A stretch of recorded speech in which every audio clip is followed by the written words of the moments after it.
James Elder from UNICEF. Well, let's bring in Scott Lucas, Professor of International Politics at the Clinton Institute at the University College Dublin. Let's start with the situation as we speak. So what we're hearing at the moment is that there are tanks, fierce battles reported at the entrance to Khan Yunis. How do you view this next phase of war and what's going on right now with the tanks?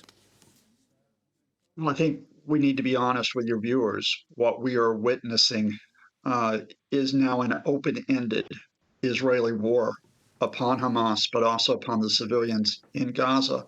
You might remember that in phase one of this war, before the 7-day pause that ended last Friday, that Israel had said, all right, we're going to be attacking the northern areas, but the civilians can go to the southern part of the Gaza Strip, including places like Rafah, like Khan Yunis, and there they would be secure. Now, that wasn't entirely true. Israel was attacking the center and the south, even in that phase one. But what they've made clear now, after the end of the humanitarian pause last Friday, is that they're going to attack all of the Gaza Strip. Israel does have this token PR claim, all right, we are going to provide these like small areas on maps, and we'll identify those small areas that civilians can go to. But of course, there's two fundamental problems here. One is that of Gaza's 2.3 million people, 1.8 million are now displaced, and the second is communications are very limited, if they do exist, in many parts of Gaza because of the Israeli strikes. And so people will not be able to access the orders to evacuate before the Israelis move in. And that's compounded by, and I'll just need to add one other thing, as has been established by current and former Israeli officials who talked to 972 magazine last week, the Israelis are using artificial intelligence for rapid attacks. In other words, they're identifying the targets almost immediately, and then they are not taking the time as they identify the targets to look at the number of civilians who might be nearby. That's a very interesting point.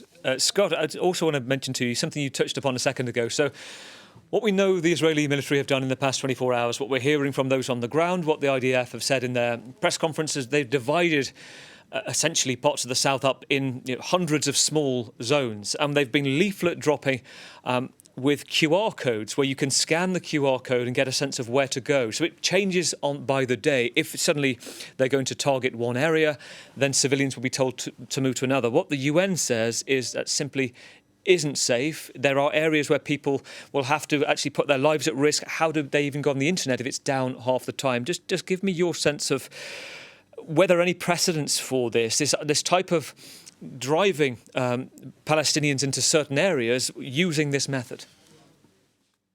Well, the exact quote from UN officials is, it's not scientific, it's not rational, it's not possible.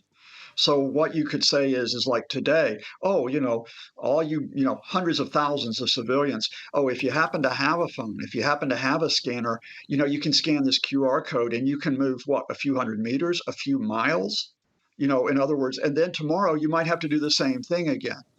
And you're asking them to move to places that may not have shelters, that may not have fit accommodation, that may have been bombed out already. It is simply a token exercise, I have to emphasize, by the Israeli Defense Forces, because again, as current and former Israeli officials told 972 last week, we have loosened the constraints on bombing when there are civilians nearby. The closest parallel I can give you in recent years is what happened in Syria when Russia and the Assad regime bombed, again, hundreds of thousands of people, displaced millions of people,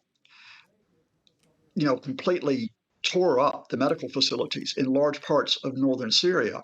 And the Russian and Assad regime rationale was, they have humanitarian corridors. If they can get to humanitarian corridors, they can get out and they'll be safe. Yeah. But of course, many of those people couldn't reach humanitarian corridors. And we're just seeing Israeli use similar tactics to what the Russians and the Assad regime used over the past decade in their attempt to quell civilians. Scott, we haven't got much time, but I do want to hear this last thought from you. Reports in the Wall Street Journal today that Israel considering flooding some of the tunnels underneath Gaza to try and flush out Hamas fighters. IDF spokesperson previously saying that they might be looking at another 2 months of conflict. With that in mind, and these reports in the Wall Street Journal, where do you see this going next? Maybe how long could it last? I think the kicker there is the statement from an Israeli official, 2 months. And in fact, a member of the war cabinet, Benny Gantz, the former chief of the Israeli Defense Staff, has said he expects this to last for a year or even years. That's what I mean by an open ended war.